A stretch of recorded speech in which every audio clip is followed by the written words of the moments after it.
Stories and Documentary Network. Welcome back to our channel. The Majapahit Empire, often regarded as one of the most powerful and culturally influential Hindu-Buddhist empires in Southeast Asia, represents a pinnacle in the region's history. Established in the late 13th century, Majapahit expanded its influence across a significant portion of the Indonesian archipelago and into areas of modern-day Malaysia, Thailand, and the Philippines. Known for its remarkable administration, artistic contributions, and strategic control over critical trade routes, the Majapahit Empire left an indelible mark that shaped the cultural and political landscapes of Southeast Asia. Its legacy lives on today, with symbols, traditions, and ideals from Majapahit continuing to inspire national identity and unity in Indonesia. Majapahit arose from the political upheaval of the 13th century power struggles in Java. Following the decline of the Singhasari Kingdom, Raden Wijaya, a former Singhasari prince, established Majapahit in 1293 CE with the capital in East Java. With the empire's foundation in the wake of Singhasari's collapse, Majapahit faced the challenges of uniting diverse cultures and regions under one rule. By mastering both diplomatic alliances and military strategy, the early leaders of Majapahit set the empire on a path toward regional dominance. This ascent took place within a broader historical context, marked by shifting power balances, religious diversity, and competition for control over lucrative trade networks that linked the Indian Ocean with the South China Sea. The foundation of the Majapahit Empire marks a critical chapter in Southeast Asian history, beginning with the fall of the Singhasari Kingdom in Java and the rise of its successor state. Following Singhasari's collapse, Java became a contested region, and it was under these volatile conditions that Raden Wijaya, a prince of Singhasari, emerged as a key figure in establishing the Majapahit Empire. The early years of Majapahit were shaped by strategic alliances, diplomatic maneuvers, and calculated military actions that set the stage for the empire's rise to power. The fall of Singhasari in the late 13th century left a power vacuum in Java, a region that had long been a center of wealth, culture, and trade within the Indonesian archipelago. The Mongol Empire, under the Yuan dynasty, attempted to expand its influence in the region, launching an invasion of Java in 1293 to subdue local rulers. This invasion inadvertently aided Raden Wijaya, who had been a loyal prince of Singhasari until he was forced into hiding after a rebellion overthrew the kingdom. Using the Mongol incursion to his advantage, Wijaya forged an alliance with the Mongols, who assisted him in defeating his rival. Once victorious, Wijaya turned on the Mongol forces, driving them out of Java and securing his rule. Raden Wijaya's story is one of resilience and political cunning. A former prince of Singhasari, Wijaya endured considerable challenges, including betrayal and exile, before seizing the opportunity to reclaim power. His vision went beyond merely restoring order to Java. He aspired to create a powerful, centralized kingdom capable of uniting the Indonesian archipelago. To solidify his rule, Wijaya founded the city of Majapahit near the Brantas River in East Java, naming his new capital after the bitter maha fruit that grew in the area. From this strategic location, he initiated efforts to consolidate his power, forging alliances with local leaders and establishing a loyal military base that would support Majapahit's expansion. The early leaders of Majapahit, under Wijaya's guidance, established a centralized system that combined elements of indigenous Javanese governance with foreign influences, creating a robust political foundation. Raden Wijaya's administration set up a hierarchical structure that allowed for both centralized control and regional autonomy, an approach that enabled effective rule over the diverse ethnicities and islands within Majapahit's influence. The administrative framework allowed the empire to manage its vast territories effectively, integrating local rulers into its governance structure while maintaining the king's supreme authority. This political foundation, combined with Wijaya's adept use of alliances and strategic marriages, enabled the Majapahit Empire to consolidate power across Java and extend its reach to surrounding islands.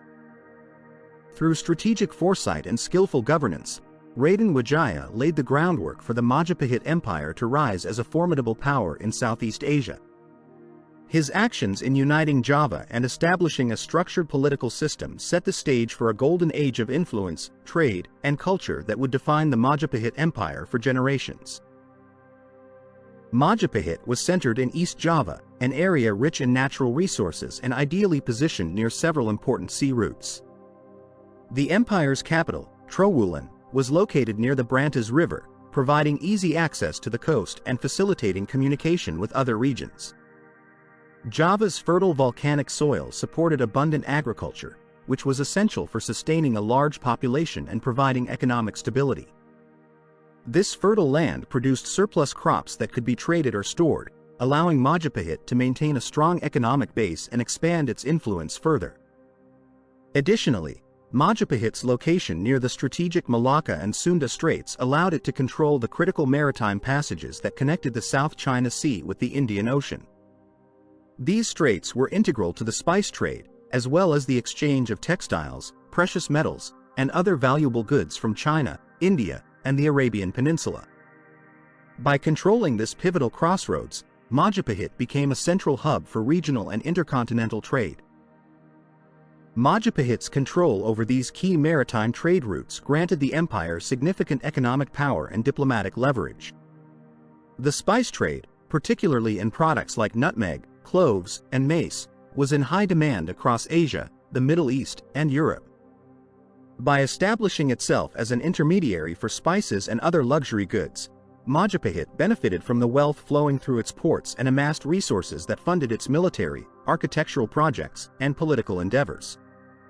Through an efficient system of taxation and trade regulations, Majapahit ensured that foreign merchants passing through its waters contributed to its wealth. The empire also established diplomatic relations with neighboring kingdoms and distant regions, including China, Champa, and Cambodia, to secure trade alliances. These relationships strengthened Majapahit's position in regional commerce, allowing it to dominate the trade networks and foster an era of prosperity. Majapahit's strategic location and control of trade routes facilitated its expansion across the Indonesian archipelago and beyond. Under the leadership of skilled rulers like Gajah Mada, the Majapahit Empire embarked on a series of conquests, extending its influence over islands such as Sumatra, Bali, Borneo, and the Malay Peninsula. Through a combination of military strength and political alliances, Majapahit integrated these regions into its sphere, establishing itself as the dominant maritime power in Southeast Asia. The empire's expansion was driven not only by the desire to control trade but also by an ambition to create a unified realm under the Majapahit banner. The Majapahit Navy played a crucial role in maintaining control over the archipelago, securing the empire's maritime boundaries and ensuring safe passage for traders within its domain.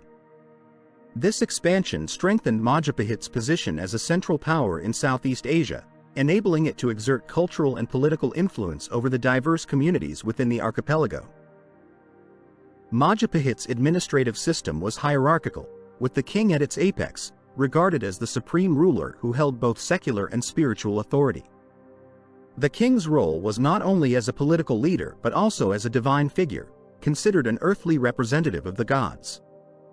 This belief strengthened the monarchy's legitimacy, fostering loyalty and respect from Majapahit's subjects.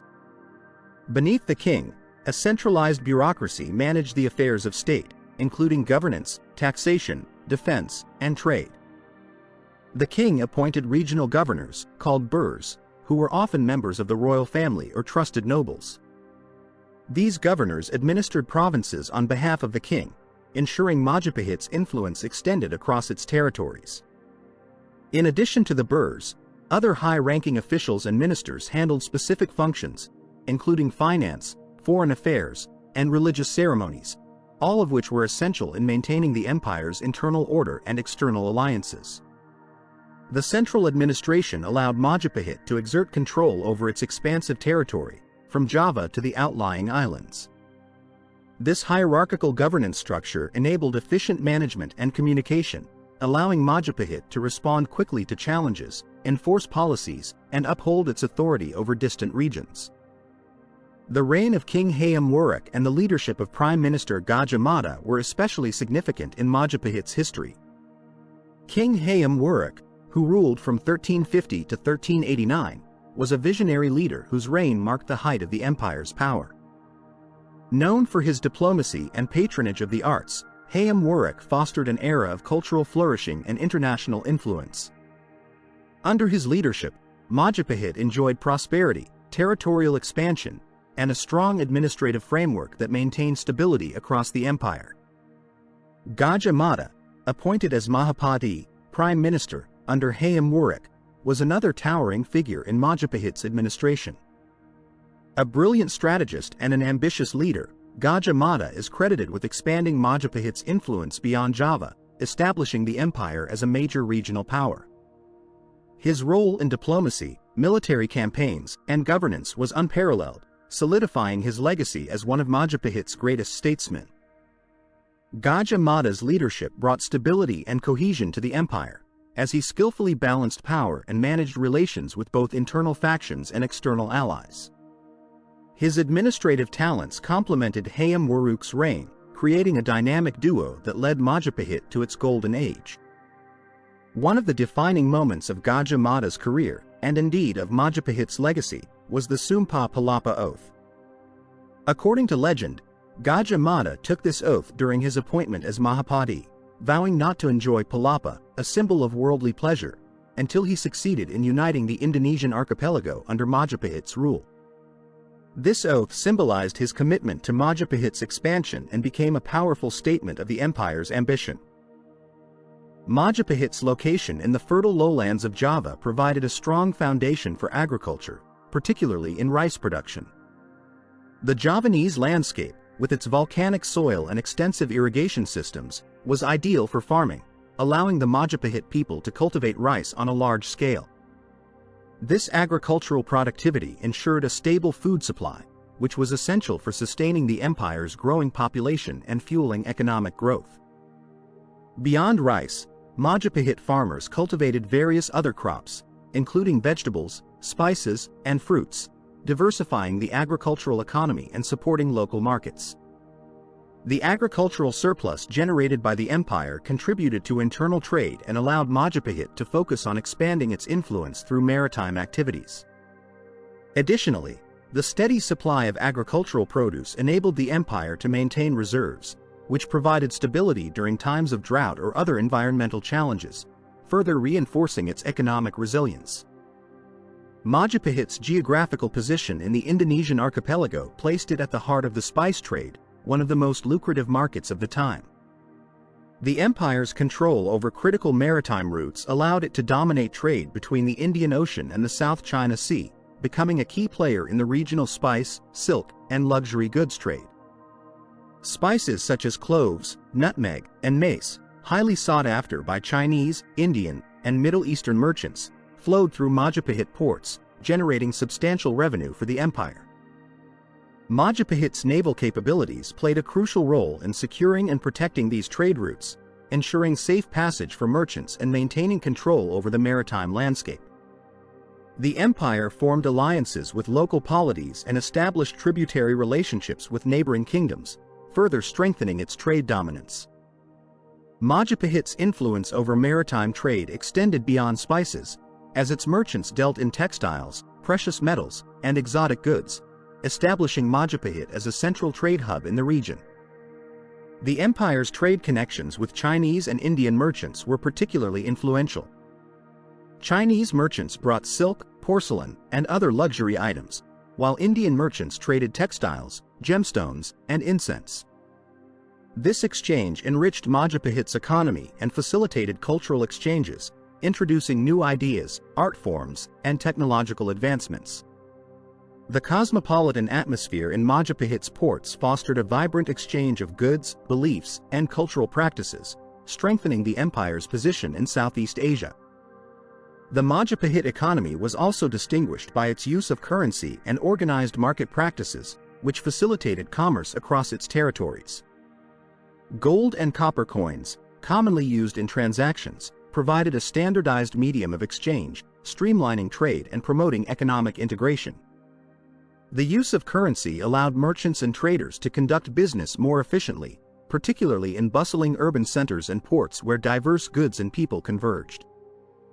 Majapahit's marketplaces were lively centers of economic and social activity, where traders from different regions brought their wares, from spices and textiles to handcrafted goods and tools.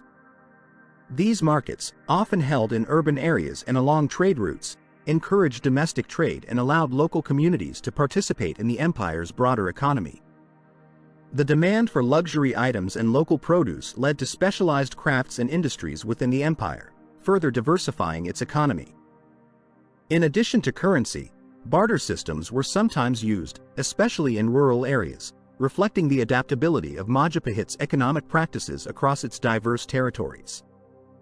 Local markets functioned as hubs for not only goods but also ideas and innovations, fostering a dynamic commercial culture that supported the empire's prosperity. By maintaining organized markets and currency systems, Majapahit was able to sustain trade networks that linked its vast territories and solidified its economic influence. Majapahit society was marked by an exceptional fusion of Hinduism and Buddhism, reflecting both the empire's religious tolerance and the interconnected nature of Southeast Asian cultures. Hinduism, particularly the Shaivism sect, had deep roots in Java and was reinforced by earlier kingdoms such as the Singhasari. However, Buddhism was also widely practiced, particularly Mahayana Buddhism, which coexisted harmoniously with Hindu beliefs. This blending of religious traditions became a defining feature of the Majapahit Empire, creating a unique spiritual landscape where Hindu and Buddhist deities were often worshipped side by side. The concept of religious syncretism extended to the Majapahit rulers themselves, who were often considered divine figures representing both Hindu and Buddhist aspects. This practice served to reinforce the ruler's authority, emphasizing their spiritual as well as political leadership. Religious tolerance was also extended to local indigenous beliefs, which coexisted alongside Hindu-Buddhist practices, allowing the Majapahit Empire to maintain unity and inclusivity across its diverse population. One of the notable aspects of Majapahit's religious life was the worship of deified ancestors and kings. This ancestor worship blended Hindu and local animistic practices, where rulers were venerated in temple complexes and often depicted as manifestations of Hindu or Buddhist deities. This fusion of religious practices helped foster a shared identity within the empire and facilitated the integration of different communities. Javanese literature flourished during the Majapahit period, reflecting the intellectual achievements of the empire and preserving its historical legacy. The most celebrated work from this period is the Negara Kretagama, a Javanese epic poem written by the court poet Mpu Prapanka in 1365. The Negara Kretagama is not only a literary masterpiece but also a vital historical document that provides insight into Majapahit's administrative structure, territorial extent, and cultural landscape. It vividly describes the empire's grandeur, listing tributary states and chronicling the reign of Hayam Wuruk, offering historians a rare glimpse into the empire's zenith. Majapahit literature was written in Old Javanese, which was influenced by Sanskrit, reflecting the impact of Hindu-Buddhist culture. Other important literary works include law codes, religious texts, and philosophical writings that explored Hindu-Buddhist cosmology. These texts provided moral guidance and conveyed the values of the time, blending Javanese cultural identity with Hindu and Buddhist thought. Javanese literature also extended to oral traditions, which played a crucial role in preserving history, folklore, and cultural values.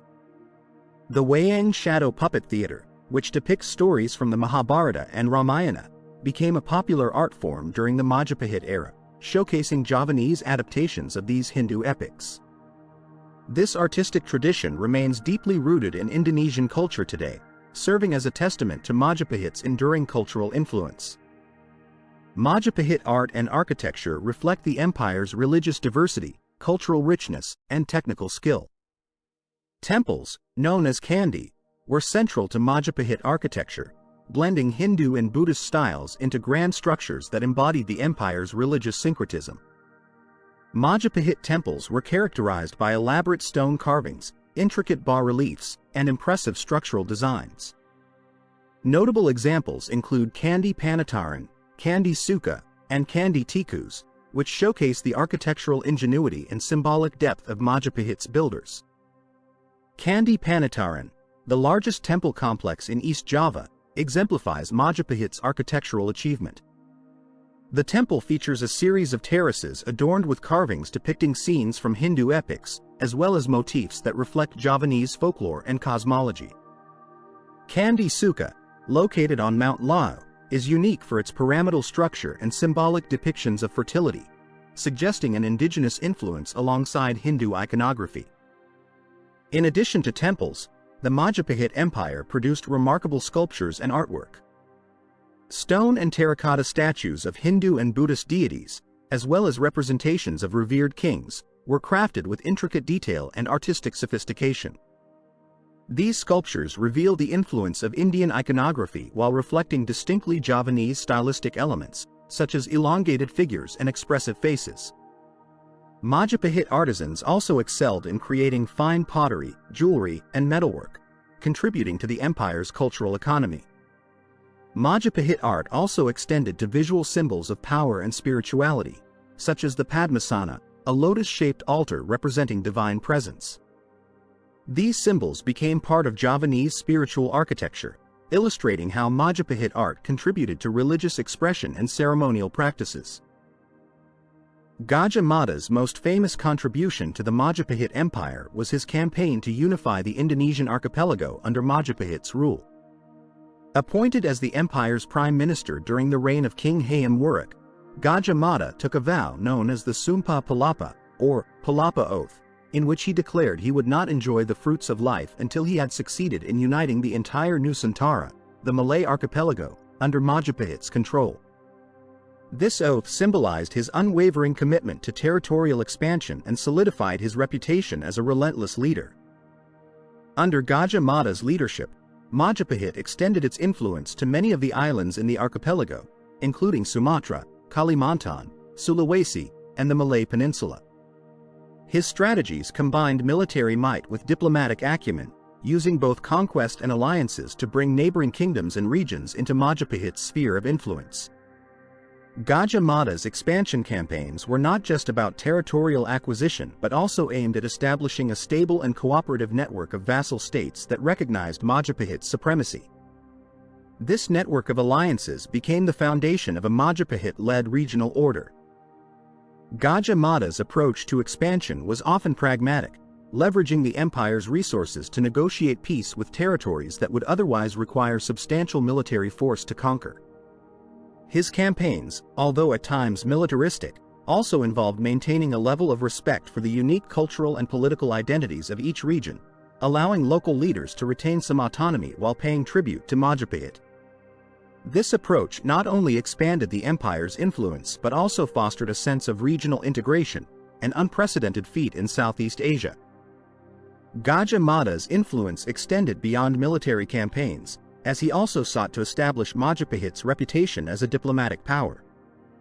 Through his diplomatic efforts, Gajah Mada cultivated alliances and trading relationships with other regional powers, such as Ayutthaya in present-day Thailand, and kingdoms on the Malay Peninsula. These alliances were vital for securing Majapahit's dominance over the trade routes in the Indian Ocean and the South China Sea, which were crucial for the empire's economic prosperity. One of Gajah Mada's key diplomatic strategies was fostering economic and cultural ties with other kingdoms, which helped to secure Majapahit's position as a central hub in Southeast Asia's trading networks. His policies encouraged trade with China, India, and the Middle East, facilitating cultural exchanges that enriched Majapahit society. These diplomatic connections were not only economically beneficial but also promoted a form of soft power that strengthened Majapahit's reputation and influence without the need for constant military intervention. Gajah Mada's skill in balancing military strength with diplomatic finesse was evident in how he handled disputes and negotiated with powerful foreign states. By establishing Majapahit as both a formidable military power and a reliable ally in trade and diplomacy, he helped ensure the empire's stability and extended its influence beyond the archipelago. This network of relationships also allowed Majapahit to act as a mediator in regional disputes, further enhancing its prestige as a diplomatic leader in the region. The ideals of unity that Gajah Mada championed through his Sumpah Palapa oath left a lasting legacy in Indonesian history. Although the Majapahit Empire eventually declined, Gajah Mada's vision of a unified archipelago inspired later generations and became a cornerstone of Indonesia's national identity. The concept of Nusantara, a unified archipelago, resonated deeply in the centuries following Majapahit's fall, influencing regional politics and the cultural imagination of what a united Southeast Asia could look like. In modern times, Gajah Mada's ideals were revived during Indonesia's independence movement in the 20th century, as leaders sought to unite the diverse ethnic and cultural groups across the archipelago into a single nation. Gajah Mada became a symbol of Indonesian unity and determination, embodying the spirit of a united Indonesia that transcended regional divisions. His legacy was further cemented by the Indonesian government, which incorporated his story into the national narrative, emphasizing the historical roots of Indonesian unity. Today, Gajah Mada is celebrated as a national hero in Indonesia, and his vision of unity is seen as a precursor to the concept of Indonesia as a single, cohesive nation. Monuments, schools, and institutions bear his name, and his Sumpah Palapa oath remains a powerful reminder of the strength found in unity. Gajah Mada's influence thus extends far beyond his lifetime, and his efforts to unify the archipelago have become a defining element of Indonesian identity. The decline of Majapahit was not solely due to internal weaknesses. External pressures also played a significant role. During this period, new regional powers emerged, notably the Sultanate of Malacca. Malacca's strategic position along major trade routes allowed it to control the flow of goods between the Indian Ocean and the South China Sea. This shift in trade dominance undermined Majapahit's economic base and weakened its influence over maritime trade, which had once been a pillar of its power. The spread of Islam in Southeast Asia, particularly along the coastal regions, also impacted Majapahit. Islamization was spread through trade networks, as Muslim merchants and missionaries introduced the faith to the Malay Peninsula and the Indonesian archipelago. Coastal cities and trading hubs, which were heavily influenced by Islamic culture, began to adopt Islam and shift their allegiance from Hindu-Buddhist Majapahit to Islamic sultanates. The rise of Islam created new religious and cultural alignments, weakening the ideological foundations of Majapahit and diminishing its influence over these increasingly Islamized territories. As Islam gained a foothold in Java and surrounding islands, new Muslim states, like the sultanates of Demak and Cirebon, began to rise. These states directly challenged Majapahit's authority and contributed to its territorial fragmentation. The Sultanate of Demak, in particular, became a powerful rival, as it was established by a former vassal of Majapahit who converted to Islam. With Demak's support, other regions gradually broke away, forming independent sultanates that further eroded the unity of the Majapahit Empire. By the late 15th century, Majapahit was struggling to retain control over its territories as regional entities asserted their independence. The once powerful Majapahit court in Trowulan found itself isolated, surrounded by new Muslim sultanates and rival states. The loss of economic dominance and the rise of competing powers strained the empire's resources, and Majapahit's hold on its vassal states grew increasingly tenuous. The final collapse of the Majapahit Empire came as a result of both internal fragmentation and external pressures. Regions that had once pledged loyalty to Majapahit, such as Sumatra and parts of the Malay Peninsula, no longer recognized its authority. Former territories either aligned with rising Muslim sultanates or declared their independence entirely, leading to the eventual disintegration of Majapahit's vast domain. By the end of the 15th century, the Majapahit Empire had effectively fragmented into smaller states, each with its own ruling authority. The once great empire that had unified the Indonesian archipelago under a single rule was reduced to a few remaining territories on Java.